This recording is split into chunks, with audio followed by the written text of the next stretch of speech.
దేవుని నామానికి మహిమ కలుగును గాక. నేను ఇదే మొట్టమొదటిసారి దేవుని వాక్యం చెప్పడానికి, ఇదే మొట్టమొదటి నేను చెప్పడం.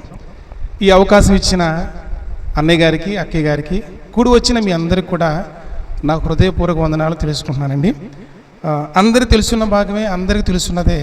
అందులో కొన్ని మాటలు దేవుడు నా హృదయంలో ఏవైతే పెట్టాడో అవి మీ అందరికీ చెప్పడానికి నేను ఆశపడతా ఉన్నాను.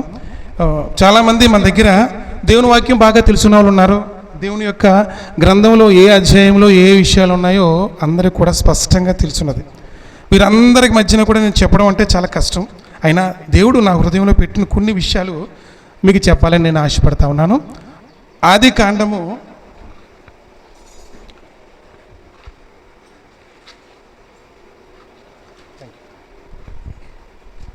6వ అధ్యాయము 5వ వచనం నుంచి మనం కొన్ని విషయాలు చదువుకుందాం. ఇందులో ఏమైతే ఉన్నదంటే 6వ అధ్యాయము, 7వ అధ్యాయము, 8వ అధ్యాయంలో ఏవైతే ఉన్నాయంటే, యెహోవా దేవుడు నోవహు కాలంలో 40 దినాలు 40 రాత్రులు ప్రచండమైన వర్షాన్ని కురిపించాడు. ఎందుకు కురిపించాడు అంటే, మానవులు చేసిన తప్పిదాలు, మానవులు చేసిన ప్రతి పాపం గురించి కూడా ఆయన తట్టుకోలేక మనసులో వేదన పడుతూ, బాధపడుతూ, నరులను నేను ఎందుకు సృష్టించాను అని బాధపడుతూ ఏం చేశాడంటే ప్రచండమైన వర్షాన్ని కురిపించాడు. 40 రాత్రులు 40 పగలు కూడా దేవుడు యొక్క శాపాన్ని మనుషుల మీద అక్కడ చూపించడానికి ఉన్నది. ప్రియ సోదరుల, చిన్న ప్రార్థన చేసుకుందాం, వాక్య భాగంలోకి వెళ్ళిపోతాం. పరిశుద్ధుడైన మహాతండ్రి, నీ పరిశుద్ధ పాదాలకు వేలాది వందనాలనైనా, స్తుతులు స్తోత్రములు తండ్రి. యేసయ్యా, ఇదిగో ప్రభా, నీ యొక్క ప్రజల మధ్యకు వచ్చి ప్రభా కొద్ది మాటలు చెప్పడానికి నేను ఆశపడుతున్నా ఉన్నాను తండ్రి. దేవుని యొక్క ఆత్మ ప్రతి ఒక్కరి మీద ఉంచమని అడుగుచున్నాను తండ్రి. దేవుని వాక్యాన్ని వీరి హృదయంలో ప్రభా మంచిగా ఫలించుటకు సహాయం చేయండి తండ్రి. యేసయ్యా, సిలువ చాటు నన్ను మరుగుపరచండి ప్రభా. అనేక విషయాలు ప్రభా నీ బిడ్డలతో మీరు మాట్లాడమని, ఈ దినదేవులతో మీరు నింపమని యేసయ్య దయగల పుంజులను బట్టి వేడుకొనుచున్నాం తండ్రి. ఆమెన్. పరిశుద్ధ గ్రంథములో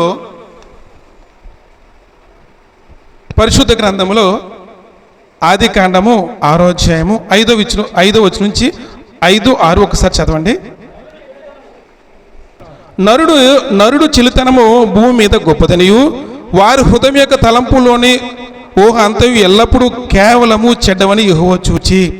నరుల్ని దేవుడు ఎలా సృష్టించాడండి? మట్టి తీసుకున్నాడు, తన స్వరూపంలో ఆయన తయారు చేసుకున్నాడు, రక్త మాంసాలను ఇచ్చాడు, జీవవాయువుని వదిలాడు. ఒక మనిషిని మామూలుగా ఏం చేయడం, మనిషిగా తయారు చేశాడు. అతను ఏం చేస్తున్నాడంటే, నోహు కాలంలో సాటి అయిన సహకారితో కాకుండా వారు నచ్చిన వారితో వెళ్ళడం, వారి హృదయం అంతా కూడా చెడిపోవడం, అంతే మాత్రం కాకుండా వాళ్ళు ఉదయం నుంచి సాయంత్రం వరకు కూడా దేవునికి విరోధంగా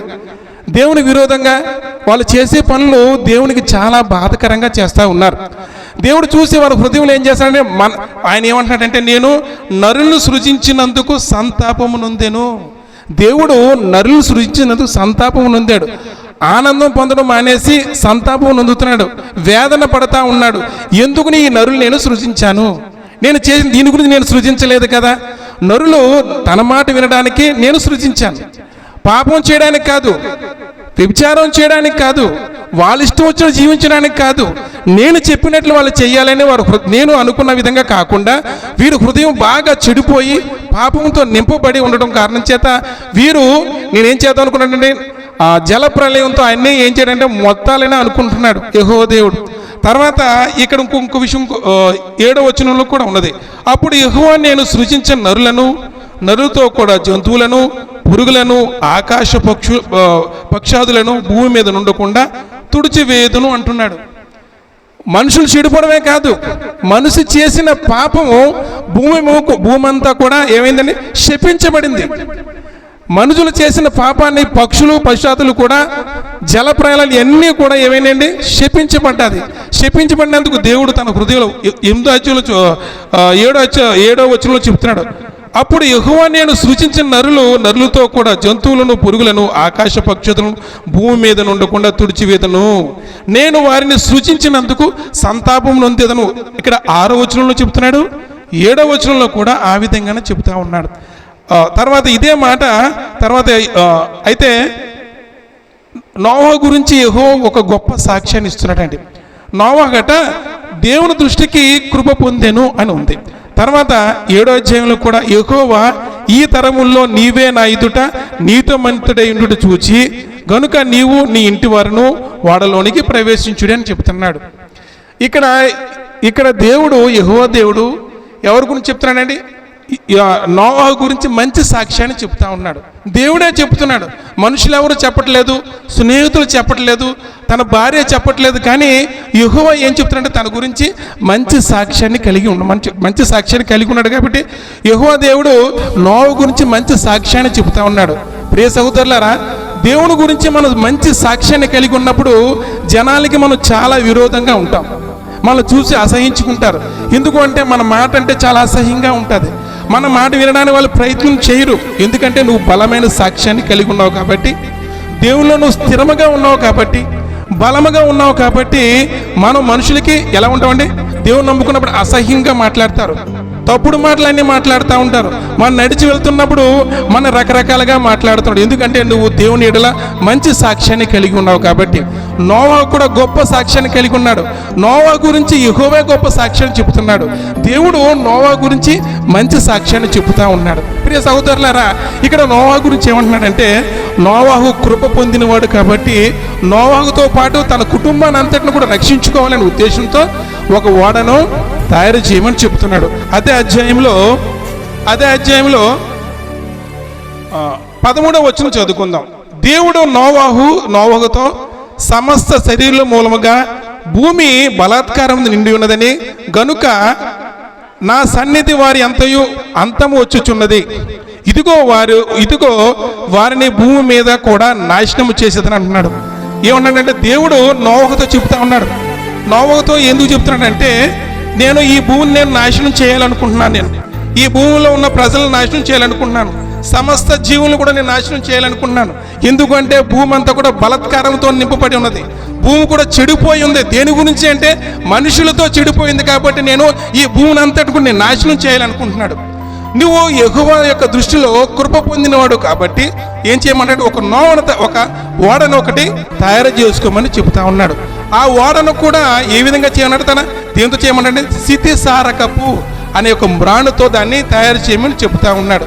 ప్రియ సహోదరులు, ఒక విషయాన్ని మీరు అర్థం చేసుకోండి. ఓడ అనేది సామాన్యమైన చిన్నది కాదు, పడవ కాదు, దోణి కాదు. ఓడ అంటే చాలా పెద్దది. అది కొండ ఎంతైతే ఉందో అంత పెద్దది అక్కడ తయారు చేయాలి. అయితే నోవాహుతో దేవుడు చెబుతా ఉన్నాడు, నువ్వు ఒక దేంతో తయారు స్థితిసారకపు ఆ యొక్క మ్రాణుతో నువ్వు ఓడను తయారు చేయాలని చెబుతున్నాడు. ఎందుకంటే భూమి మీద తయారు చేయొచ్చు కదా, ఏ కాలువ పక్కన తయారు చేయొచ్చు కదా, సముద్రం పక్కన తయారు చేయొచ్చు కదా. కానీ భూమి పాపముతో నింపబడి ఉన్నది కాబట్టి ఆ పాపం కూడా దేనికి అంటుకోకూడదండి? ఈ యొక్క ఓడకు అంటుకోకూడదని ఎత్తైన ప్రదేశంలో, చాలా ఎత్తైన ప్రదేశంలో ఓడను తయారు చేయమని చెప్తా ఉన్నాడు. దేవుడు, యెహోవా దేవుడు నోవాహుతో చెప్పిన విధంగా నేను ఈ స్థితిసారకపు ఈ యొక్క మ్రాణుతో నువ్వు తయారు చేయాలని చెబుతా ఉన్నాడు. ప్రియ సహోదరులారా, ఓడను తయారు చేయడం సామాన్యమైన విషయం కాదు. అందులోకి కూడా అది భూమి మీద కాదు, మహా ఎత్తైన ప్రదేశంలో దాన్ని తయారు చేయమంటున్నాడు. నోవాహు దేవుని మాట విన్నాడు కాబట్టి నోవాహు ఏం చేశాడంటే నేను కట్టలేనని చెప్పట్లేదు, నాకు తెలియదు అని చెప్పట్లేదు, నేను చేయగలనని ఒక దృఢ నిశ్చయంతో ఆయన ఏం చేస్తాడు?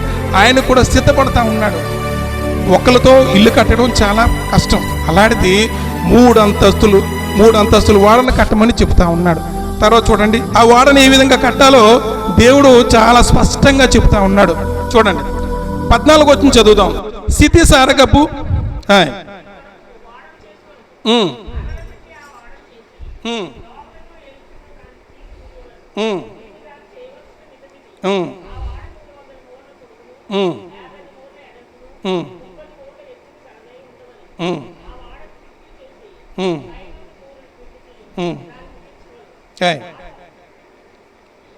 ఆ ఓడ తలుపు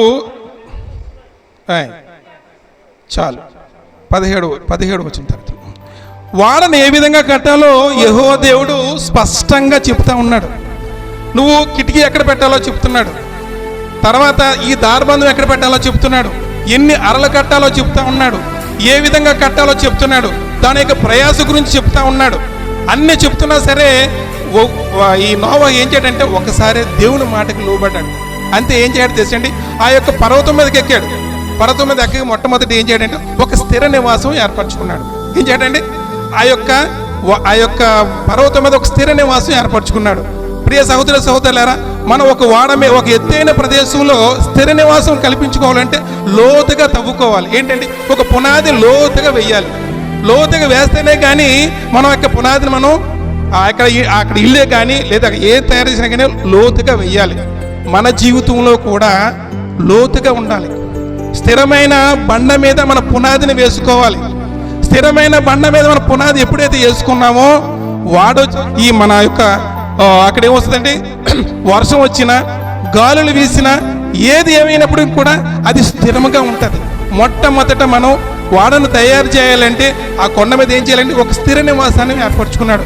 ఆ స్థిర నివాసాన్ని ఎలాగ తయారు చేసుకున్నాడు అంటే లోతుగా తన యొక్క కొండ మీద తన పునాదిని లోతుగా తవ్వుకున్నాడు, చక్కగా కట్టుకున్నాడు. తన పరివారాన్ని అంతటిని కూడా ఆ యొక్క పర్వతం మీద తీసుకుని వెళ్ళాడు. దేవుడు ఏ విధంగా చెప్పాడో ఆ విధంగానే ఆ యొక్క స్థితిసారకపు మొరాన్ని నరుకుతా ఉన్నాడు. అది చాలా వ్యయ ప్రయాసలతో కలిగినది. చేతులు నలిగిపోతా ఉన్నాయి, శరీరం నలిగిపోతా ఉన్నది. అయినప్పటికీ కూడా దేవుడు నాకు చెప్పాడు, నేను ఈ వాడను తయారు చేయాలనుకున్నాడు. అంతే. దేవుడు ఏ విధంగా మాట్లాడుతున్నాడో ఆ వాడను ఆ విధంగా తయారు చేస్తున్నాడు. దేవుడు చెబుతా ఉన్నాడు, నోవాహు ఆ చెట్టు పనికిరాదు, ఈ చెట్టు తీసుకురా. ఈ మ్రాను పనికిరాదు, ఆ కొమ్మ తీసుకురా. ఈ కొమ్మ వంకరగా ఉంది, ఈ కొమ్మను తీసుకో అని దేవుడు దగ్గరుండి నోవాని వాడను తయారు చేస్తూ ఉన్నాడు. ప్రియ సహోదరులారా, బైబిల్లో ఒక మాట ఉంది. ఏమని చెప్పనండి, యెహోవా ఇల్లు కట్టించని ఎడల కట్టువాని ప్రయాసము వ్యర్థము అని ఉంది. యెహోవా దగ్గరుండి కట్టిస్తా ఉన్నాడు. నీ ఇంటిని నా ఇంటిని ఏ ఇంటిని కూడా దేవుడు కట్టకపోతే మన ఇల్లు అస్థిరంగా ఉంటుంది, మన మైండ్ అస్థిరంగా ఉంటుంది, మనం వెళ్ళే ప్రయాణము స్థిరంగా ఉండదు. ఎందుకు అంటే దేవుడు మన ఇల్లును కట్టలేదు కాబట్టి మన జీవితం ఆ విధంగా ఉంటుంది. కాబట్టి దేవుడు ఏ విధంగా కడితే ఆ యొక్క వాడను కట్టమన్నాడో ఆ విధంగానే జాగ్రత్తగా కడతా ఉన్నాడు. అది చాలా వ్యయ ప్రయాసాలతో కూడిన పని. తర్వాత మత్తయి సువార్త 5వ అధ్యాయము 14వ వచనంలో ఉంటుంది. ఏముంటుందంటే, కొండ మీద ఉన్న పట్టణము మరుగై ఉండ నేరదు అని ఉంది. తర్వాత ఏం చెప్తాడు, ఇది కొండ మీద ప్రసంగంలో యేసుక్రీస్తు ప్రభు తన పిల్లలకు చెబుతాడు. తర్వాత ఒక దీపాన్ని వెలిగించి కొంచెం కింద కానీ మంచం కింద కానీ పెట్టడని చెబుతున్నాడు. ప్రియ సహోదరి సహోదరులారా, మన జీవితం వెలిగింపబడినప్పుడు మన జీవితం ఎక్కడ ఉండాలండి? ఎత్తైన ప్రదేశంలో ఉండాలి. ఎత్తైన ప్రదేశంలో ఎందుకు ఉండాలి అంటే ఆ యొక్క వెలుగుకి అనేక మంది ఆ దోవ నిండా నడుస్తూ ఉంటారు, పరిగెడుతూ ఉంటారు. ఏ చోట ఏవైతే ఉన్నదో నువ్వు వెలిగించబడింది కాబట్టి ఆ వెలుగులో అనేక మంది నడుస్తూ ఉంటారు. ఇక్కడ కూడా నోవాహుని చాలామంది అవమానించారు. ఎందుకు అంటే వీడు పిచ్చుడిగా ఉన్నట్టు అక్కడ కడుతున్నాడు వాడను, వీడికి ఏం పని లేదా, భక్తి పిచ్చి పట్టుకుంది, మేము కూడా భక్తి పరులే కదా, ఏదో వర్షం వచ్చేస్తుంది అంటున్నాడు, అది అంటాడు ఇది అంటున్నాడు. ఎంతమంది ఏమి మాట్లాడినప్పటికీ కూడా దేవుని మాటకు లొంగాడు కాబట్టి అంత పెద్ద వాడని కట్టడానికి సిద్ధపడ్డాడు. ప్రియ సహోదరులైన సమయంలో ఎందుకు కొద్దిగా చెప్తున్నాడు. వాడను దినదినము కడతా ఉన్నాడు. తన శరీరం ఎంతో బాధపడతా ఉన్నది, చేతులు నలిగిపోతా ఉన్నాయి, కన్నాలు పడతా ఉన్నాయి.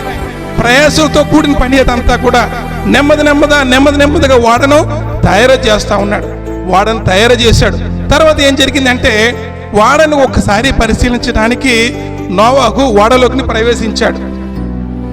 ప్రతి ఒక్క అరను కూడా చూస్తూ ఉన్నాడు, ప్రతి ఒక్క ద్వారబంధాన్ని చూస్తూ ఉన్నాడు, ప్రతి ఒక్క పరిస్థితిని అంతటిని కూడా గమనిస్తూ ఉన్నాడు. దేవుడు ఏ విధంగా చెప్పాడు, అరలరలుగా కూడా తన వాడను చాలా శ్రద్ధగా చాలా జాగ్రత్తగా కట్టాడు. ఎందుకు అంటే దేవుడు చెప్పాడు నేను చెయ్యాలని. దేవుడు చెప్పిన పని చక్కగా చేశాడు. ఎంత పెద్ద వాడైనప్పుడు కూడా నాకు తెలియదని చెప్పలేదు, నేను కట్టాలనుకున్నాడు. దేవుడు నా పని చేస్తాడు. దేవుడికి నాకును మధ్యన ఎటువంటి అడ్డంకులు లేవు కాబట్టి దేవుడు ఏదైతే చెప్పాడో ఆ పని నేను చేస్తాను అనుకున్నాడు. అందుకని వాడని చాలా సౌందర్యంగా చాలా చక్కగా కట్టుకున్నాడు.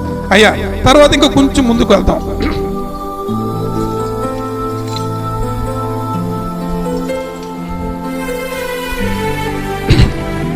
16వ వచనం చదువుతాం. ఇదిగో నేను జీవము గల సమస్త జనుల శరీరులను ఆకాశం కింద నుండి నుండకుండా నాశనం చేయుదును. ఇదిగో నేను జీవవాయువు గల సమస్త శరీరులను.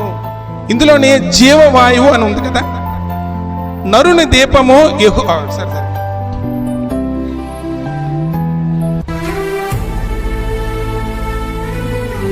నరుని ఆత్మ యెహోవా పెట్టే దీపము అని ఉంది.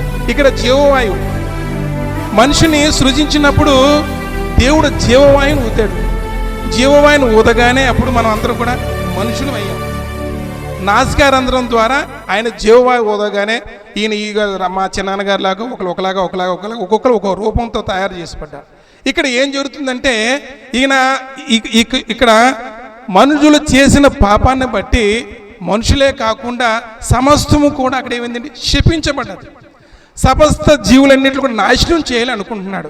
అయితే యెహోవా దేవుడు ఏం చేయడంటే, అందులో నోవాహు దేవుని నమ్ముకున్నాడు కాబట్టి, అతను పరిశుద్ధుడు కాబట్టి, దేవుని చిత్తానుసారంగా అతను నడిచాడు కాబట్టి, అతను రక్షించడం కాకుండా తన పరివారాన్ని అంతటిని కూడా అతను రక్షించుకున్నాడు. దేవుడు ఏమంటున్నాడంటే, నువ్వు కాదు, నీ పిల్లలు, నీ కొడుకులు, నీ కోటంటలందరూ కూడా ఎక్కడికి వెళ్ళమంటున్నాడండి, వాడలోనికి ప్రవేశించమంటున్నాడు. వాడలో కట్టిన ప్రతి అరలోను కూడా భూమిలో ఉన్న ప్రతి సృష్టిని అంతటిని కూడా రెండు జతలుగా ఆ వాడలోనికి ప్రవేశింపజేశాడు. ప్రియ సహోదరి సహోదరులారా, నీవు స్థిరంగా ఉన్నట్లయితే, నీ బ్రతుకు స్థిరంగా ఉన్నట్లయితే, నువ్వు దేవునిలో బలంగా ఉన్నట్లయితే, నువ్వు కాకుండా అనేక మందిని నువ్వు దేవుని వైపుకి నడిపించగలడు. ఇక్కడ స్కోప్ లేదు. ఎందుకు అంటే, యెహోవా దేవుడు నోహుతో మాట్లాడుతూ ఉన్నాడు. నేను నరులను చూశాను, వారు హృదయం బాగా చెడిపోయి ఉంది, నా మాటలు వినట్లేదు. వాళ్ళు ఎప్పుడు ఉదయం నుంచి సాయంత్రం వరకు కూడా పాప యోచనలతోనే ఉన్నారు. వారి శరీరమే కాకుండా అనేక మందిని నాశనం చేశారు. కాబట్టి నేను తట్టుకోలేను. వీరి యొక్క పాపాన్ని చూసి నేను జలప్రలయంతో మొత్తాలనుకుంటున్నాను. కాబట్టి నువ్వే నీతిమంతుడిగా ఉన్నావు కాబట్టి నువ్వే కాకుండా నీ యొక్క జనాంగాన్ని అంతటిని కూడా ఎక్కడ చేయమన్నాడంటే, వాడలోనికి ప్రవేశించమని చెప్తున్నాడు. యెహోవా దేవుడు నోవాహుతో చెప్పినప్పుడు నోవాహు తన హృదయం పగిలిపోయింది. ఎందుకంటే తన కుటుంబమే కాదు, చాలా మంది చుట్టాలు ఉన్నారు, బంధువులు ఉన్నారు, స్నేహితులు ఉన్నారు, అనేక మందికి చెప్పాడు, ఇది పాపం, ఇది నువ్వు చేయకూడదు, ఇది నేరం, ఇది దేవునికి విరుద్ధమైన పనులు మనం చేయకూడదు అని ఎన్నోసార్లు నోవాహు అనేక మందితో చెప్పాడు. కానీ ఎవ్వరు కూడా వెళ్ళలేదు. వారి ఆత్మీయ నేత్రాలు మూతపడిపోయి ఉన్నాయి. వాళ్ళు కూడా దేవుని నమ్ముకున్న వాళ్ళే, కానీ వారి హృదయం ఏముందండి, చెడిపోయి ఉంది. చెడ్డ కార్యాలు చేయడం వల్ల ఏమైందండి, భూమి అంతా కూడా ఏమైపోయింది, పాడైపోయింది. దేవుడు ఆకాశానికి భూమికి చెప్పుకున్నాడు. ఇప్పుడు నోవాహుతో చెప్తున్నాడు, నేను వీళ్ళు బాగా చెడిపోవడం వల్ల నేను జలప్రలయంతో బతుకుతున్నానని చెప్తున్నాడు. ఇదే మాట యెషయా గ్రంథము 1వ అధ్యాయము 2వ వచనంలో ఉన్నది. ఏముందంటే, ఆకాశం ఆలకించు, భూమి చెవియొగ్గము. తర్వాత అండి, నేను పిల్లలను పెంచి పెద్దవారిని చేశాను, వారు నా మాట విననొల్లక ఉన్నాడు అని చెబుతున్నాడు. యెహోవా దేవుడు సృష్టితో చెప్తా ఉన్నాడు, నోవాహుతో చెప్పట్లేదు. సృష్టితో, తన సృష్టించిన సృష్టితో చెప్తా ఉన్నాడు. హృదయంలో వేదన పడుతూ బాధపడుతూ చెబుతూ ఉన్నాడు. మనుషులు నేను ఏం చేయనండి, వాళ్ళకి కావలసిన అన్నీ కూడా ఇచ్చాను. ఆకాశం ఆలకించము, భూమి చెవియొగ్గము, వాళ్ళకి కావలసినంత నేను ఇచ్చాను. ఈ రోజు వాళ్ళు విననొల్లక ఉన్నారు. వాళ్ళ హృదయం చెడిపోయి ఉంది. వారు హృదయం పాపముతో నింపబడిపోయి ఉంది. వారు ఏం చేస్తున్నారో వాళ్ళకి తెలియట్లేదు.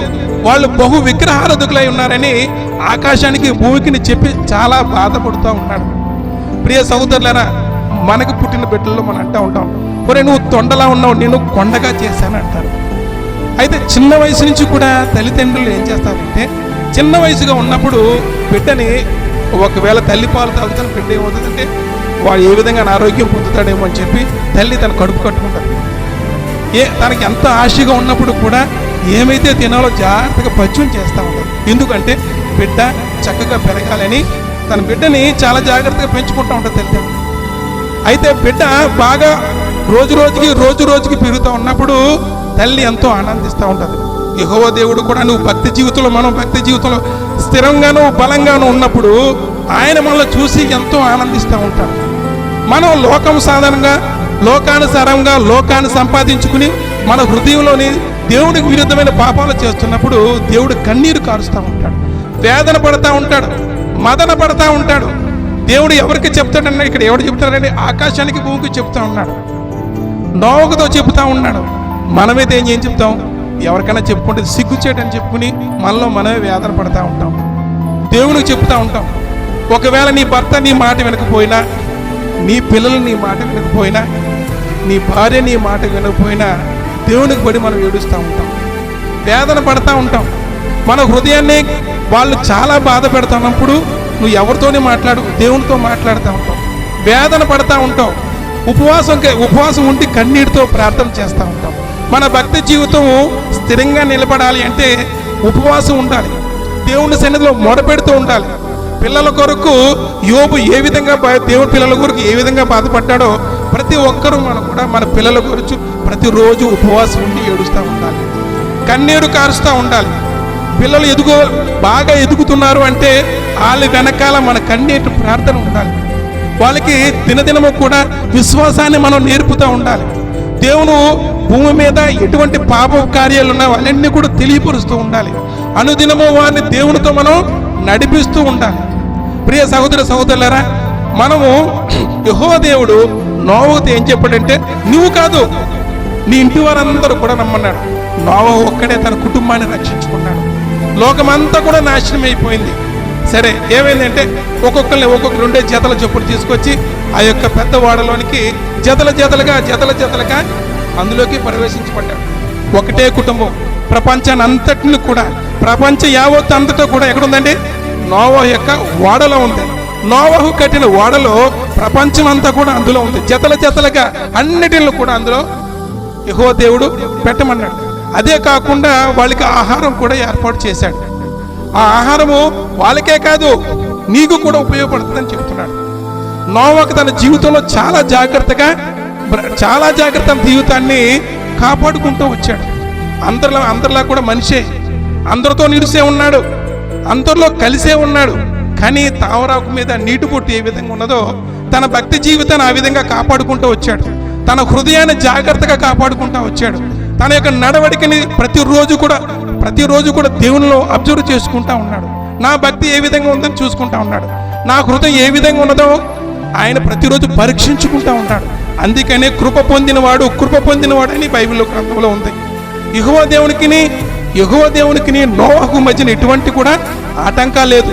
నా మాటలు మీ చెవులకి ఏ విధంగా వినపడుతున్నాయో దేవుని మాటలు కూడా నోవహుకి అంత స్పష్టంగా వినపడతా ఉన్నాయి. అందుకనే సృష్టి యావత్తునంతా కూడా ఒక ఓడలో ఆయన భద్రపరిచాడు. ప్రియ సహోదరులారా, సరే, దేవుడు చెప్పినట్లుగా ఈ చక్కగా ఓడను తయారు చేసుకున్నాడు. చాలా పెద్ద ఓడను తయారు చేసి అయినప్పటికీ కూడా ఆయన ఓడలోకి వెళ్ళి ప్రతిదీ పరిశీలిస్తూ ఉన్నాడు. ఈ తలుపు ఎలాగుంది, అడుగు భాగం ఎలాగుంది, చుట్టుపక్కల ఏ విధంగా ఉంది, అవన్నీ కూడా పరిశీలించుకుంటా ఉన్నాడు. ఎందుకు తెలుసా? ఏదైనా మర్చిపోనేమో, కీలు సరిగ్గా పావలేదేమో, మేకులు సరిగ్గా సైడ్కి వెళ్ళిపోయినేమో, నేను సరిగ్గా చిత్రి పట్టలేదేమో, ఒకవేళ వర్షం వస్తే కింద నుంచి నీళ్లు వస్తాయేమో అని తన యొక్క ఓడనంతటి కూడా పరిశీలిస్తూ ఉన్నాడు. ప్రియ సహోదరులారా, దేవుడు మనకు భక్తి జీవితాన్ని ఇచ్చినప్పుడు ప్రతిరోజు కూడా దాన్ని పరీక్షించుకుంటూ ఉండాలి. ప్రతిరోజు కూడా దాన్ని మనం ఏం చేయాలంటే ప్రతిరోజు మనం గ్రహించుకుంటూ ఉండాలి. మన తలంపుల ద్వారా మన హృదయంలో పాపం వెళ్తుందా, మన నడవడిక సరిగ్గా లేదా, ఏ విషయంగా మన జీవితం ఉన్నది అన్నది ప్రతిరోజు కూడా మన భక్తి జీవితాన్ని పరీక్షించుకుంటూ ఉంటాడు. దేవుడు మనకు రక్షణ ఇచ్చాడు, మనం రక్షణ వాగ్దానం పొందుకున్నాం. దేవుళ్ళలో స్థిరంగా ఉండాలి అంటే ప్రతిరోజు కూడా మన భక్తి జీవితాన్ని పరీక్షించుకుంటూ ఉండాలి, మన బ్రతుకుని పరీక్షించుకుంటూ ఉండాలి. మనమే కాదు, మన పిల్లలు ఏ విధంగా ఉన్నారో అది పరీక్షించుకుంటూ ఉండాలి. భక్తి జీవితం చాలా జాగ్రత్తగా ఉండాలి. ప్రియ సహోదరులారా, భక్తి జీవితము, ప్రార్థనా జీవితము ఇవన్నీ కూడా సరిగ్గా ఉండాలి అంటే మనం పరిశుద్ధాత్మ శక్తిని కలిగి ఉండాలి. ఈ పరిశుద్ధాత్మ శక్తి ఏ విధంగా వస్తుంది అంటే మనం మన హృదయంలో మొత్తం పాపం అంతా దేవుని సన్నిధిలో ఒప్పుకుని, దేవుని సన్నిధిలో కూర్చుని, అయ్యా పరిశుద్ధాత్మ అనేది ఒకటి ఉన్నది, అది నాకు తెలియదు, అది ఏం చేస్తుందో నాకు తెలియదు, నువ్వు నాకు బయలుపరచండి అని అడిగినప్పుడు, మీరు కన్నీటితో ప్రార్థన చేసినప్పుడు దేవుడు పరిశుద్ధాత్మ శక్తి మనతో మాట్లాడుతూ ఉంటుంది. ఎలా మాట్లాడుతుందంటే మనం నడుస్తూ ఉన్నప్పుడు దేవుని ఆత్మ మనతో మాట్లాడుతూ ఉంటుంది. మనం చేసిన ప్రతి పనిని కూడా ఆయన దేవుని ఆత్మ మనతో బోధిస్తూ ఉంటుంది. నా ఆత్మ లేనివాడు నావాడు కాడు అన్నది. దేవుని ఆత్మ మన అందరిని కూడా సర్వసత్యములోనికి నడిపించాలి అంటే మొట్టమొదటి దేవుని ఆత్మ మనకు కలిగి ఉండాలి. దేవుని ఆత్మ ఏ విధంగా కలిగి ఉండాలి అంటే మన ప్రతిరోజు కూడా దేవుని పరిశుద్ధ శక్తిని ప్రార్థన చేసుకుంటా ఉంటే, చాలామంది అన్ని భాషలతో మాట్లాడుతూ ఉంటారు, భాషలకు అర్థం చెప్పే వరం ఉంది. ఇలాగ 7 వరాలు ఉన్నాయి బైబిల్ గ్రంథంలో. ఇది అపోస్తుల కార్య గ్రంథంలో ఉన్నది. అటువంటి పరిశుద్ధాత్మ శక్తి ఒకరికి బోధించే వరం ఉంటుంది, ఒకటి స్వస్థపరిచే వరం ఉంటుంది, ఒకటి ప్రార్థించే వరం ఉంటుంది. ఇలాగా దేవుని యొక్క పరిశుద్ధాత్మ నానా విధాలుగా పనిచేస్తూ ఉంటుంది. ఇక్కడ నోవాహు కూడా దేవుని యొక్క పరిశుద్ధాత్మ శక్తిని కలిగి ఉన్నాడు, వివేచన కలిగి ఉన్నాడు. దేవుడు ఏ పని చెప్తే ఆ పని స్పష్టంగా చక్కగా చేయడానికి యెహోవా దేవుడు ఆయనకి తోడై ఉన్నాడు. అందుకనే యెహోవా దేవుడు ఏం చేయడంటే, యెహోవా తన ఇల్లును కట్టాడు. అక్కడ ఓడని ఏ విధంగా కట్టాడో దేవుడు మన ఇల్లును కూడా ఆ విధంగా కట్టాలి. ఎలా కట్టాలయ్యా? ప్రతిరోజు ఉదయాన్నే తెల్లవారుజామున లేచి మన పనులు చేసుకోవడం కాదు, మన సొంత ఆలోచనల మీద వెళ్ళడం కాదు. దేవుని సన్నిధిలో మొట్టమొదటి, ప్రభువా ఈ దినము, ఈ గడియ, ఈ రోజు చూడలేని వాళ్ళు ఎంతమంది ఉన్నారు, నేను బ్రతికున్నాను అంటే, బ్రతికున్న వారి లిస్టులో ఉన్నానంటే అది నీ దయ ప్రభువా అని ప్రతిరోజు కూడా ప్రార్థనా శక్తిని కలిగి ఉండాలి. దేవుని మహిమపరుస్తూ ఉండాలి, దేవుని స్తుతిస్తూ ఉండాలి. దేవుని ప్రతిరోజు కూడా దేవునికి ఇచ్చే సమయాన్ని మనం ప్రతిరోజు కూడా దేవునికి చెల్లిస్తూ ఉండాలి. ప్రియ సహోదరులను ముగిస్తున్నాను. ఈ దేవుడు ఈ నోవాహు తన ఒక్కడే కాకుండా తన పరివారాలంతటిని కూడా, తన కుటుంబ సభ్యులందరినీ కూడా ఆ నోవలో, ఆ ఓడలోనికి ప్రవేశింపచేశాడు. అదే కాదు, సృష్టి యావత్తు కూడా నోవాహు ఆ యొక్క 3 అంతస్తుల ఆ యొక్క ఓడలోనికి ప్రవేశించాడు. సరే, విన్న వాళ్ళు చూస్తూ ఉన్నారు. రోజుకి ఎప్పుడైతే దేవుడు ఈ ఓడలో ప్రవేశించారో కొద్దిగా వాతావరణంలో మార్పులు వస్తూ ఉన్నాయి. వాతావరణంలో మార్పు వస్తా జనాలు అనుకుంటున్నారు ఏదో మామూలు వర్షం కదా అనుకున్నారు. రాను చల్లటి గాలి వస్తూ ఉంది. భలే ఉంది, చాలా బాగుంది అనుకున్నారు. ఇంకా రోజుకి చూస్తూ ఉండే సమయం చూసేటప్పటికి వాతావరణంలో మార్పు వచ్చి చల్లగా జల్లు పడుతుంది. ఇది చాలా నుంచి చూస్తాను అనుకున్నాను. ప్రియ సహోదరులారా, దేవుడు ఆకాశ తూము నింపాడు, భూమి తూములు ఇప్పుడు కానీ ప్రచండమైన ఒకేసారి ఏమొచ్చిందంటే జలప్రయాణం రాగానే వీళ్ళందరూ ఎవరైతే దేవునికి దూరంగా ఉన్నారో వీళ్ళందరూ కూడా అరుస్తున్నారు, కేకలు వేస్తూ ఉన్నారు. తను ఎంతో ప్రేమించిన తన బిడ్డ కొట్టుకుపోతున్నాడు, తన భార్య వెళ్ళిపోతా ఉన్నది, తను ఎంతగానో ప్రేమించి కట్టుకున్న ఇల్లు ఒక్కసారే కూలిపోయింది, అదంతా కూడా నిండిపోయింది. ఒక్కసారి ఏమైందంటే నీరంతా కూడా పైకి వచ్చి వాడ తేలిపోయింది. ప్రియ సహోదరులారా, దేవుని సమయం ఉన్నప్పుడే, దేవుడు మన సమయం ఇచ్చినప్పుడే, వెలుగుండగానే మన జీవితాన్ని చక్కపెట్టుకోవాలని దేవుని యొక్క పరిశుద్ధ గ్రంథం చెప్తోంది. మన జీవితాన్ని కట్టుకోవాలంటే మొట్టమొదటి దేవుని దగ్గరికి వెళ్ళాలి. మరియా ఉత్తమమైన దాన్ని ఎన్నుకున్నది. ఏమనుకుందండి? యేసుక్రీస్తు ప్రభువు పాదాల దగ్గర కూర్చున్నది. దేవుడు ఏమైతే చెప్పాడో ఆ విధంగా నడవడానికి ఆ విధంగా నడిచింది. అందుకనే చరిత్రలో మరియమ్మ గారు మంచి పేరు కలిగి ఉన్నాడు. అలాగే ఎస్తేరు కూడా. ఎస్తేరు ఏం చేసిందంటే అహష్వేరోషు గారు తన భార్యను వదిలిపెట్టాడు. అయితే ఈ యొక్క ఎస్తేరు దేవుని యొక్క పరిశుద్ధాత్మ అలంకరణ కలిగి ఉన్నది కాబట్టి అందరూ వెళ్ళిపోయినా సరే చివరికి రాజు యొక్క దండము ఎవరి మీద పెట్టాడండి? ఆ యొక్క ఎస్తేరు మీద పెట్టాడు. ఆవిడ ఒకప్పుడు ఎన్నికలేనిదే, కానీ దేవుని కలిగి ఉన్నది. దేవుని యొక్క పరిశుద్ధాత్మ శక్తిని కలిగి ఉంది, దేవుని యొక్క అలంకరణ కలిగి ఉంది, పరిశుద్ధాత్మ అలంకరణ కలిగి ఉన్నది కాబట్టి ఆవిడ యువరాణి అయిపోయింది. మనము కూడా దేవుడు మనం సృష్టించిన మనమే కాబట్టి మనము కూడా దేవుని బిడ్డలమే. మనము కూడా ఉన్నత స్థితికి వెళ్ళాలి అంటే మనము కూడా ప్రయాసపడాలి. దేవుని యొక్క పరిశుద్ధాత్మ శక్తిని కలిగి ఉండాలి. మన 2 మోకాలు దేవుని సన్నిధిలో బాగా వంగి ప్రార్థన చేసినప్పుడే మనం దినదినం మనం అభివృద్ధి చెందడం కాకుండా మన పిల్లలు అభివృద్ధి చెందుతూ ఉంటారు. మన చుట్టుపక్కల వారు అందరూ కూడా మనల్ని పరిశీలిస్తూ ఉంటారు. దేవుని నమ్ముకుంటాం, కరెక్టే, చర్చికి వెళ్తున్నాం, బాగానే ఉంది. మన ప్రవర్తన చాలా జాగ్రత్తగా మనల్ని పరిశీలిస్తూ ఉంటారు. మీకు ఒక్క విషయం చెప్పి నేను ముగిస్తాను. నేను అయితే పోలీసు ఉద్యోగం చేస్తున్నాను. మీ అందరి ముందు నేను యూనిఫామ్ వేసుకున్నట్లయితే మీరందరూ కూడా ఎంతమంది ఉన్నా కూడా యూనిఫామ్ వేసుకుని నన్నే చూస్తారు. ఎందుకంటే ఇతను పోలీసు. నేను ఏదైనా తప్పు చేస్తే స్పష్టంగా కనపడుతూ ఉంటుంది. విలేకరులు ప్రతి ఒక్కరు జాగ్రత్తగా ఫోటో చేస్తాడు. అలాగే క్రైస్తవులు అందరూ మనుషులు ఎంతమంది విగ్రహార్థులు ఉన్నా క్రైస్తవుడు ఒక్కడైతే దృష్టి అంతా కూడా ఆ విధంగానే వెళ్తాం.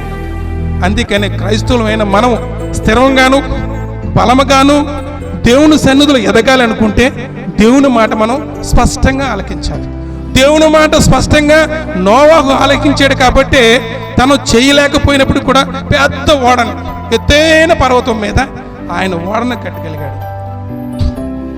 ప్రియ సహోదరులారా, దేవుడికి ఈ కొద్ది మాటలు దేవుని సెలవు దీవించాలని నేను వేడుకున్నాను. ఏదైనా కొద్దిగా చెప్పాలని సరైన చెప్పకపోతే నన్ను క్షమించాలని మిమ్మల్ని వేడుకున్నాను.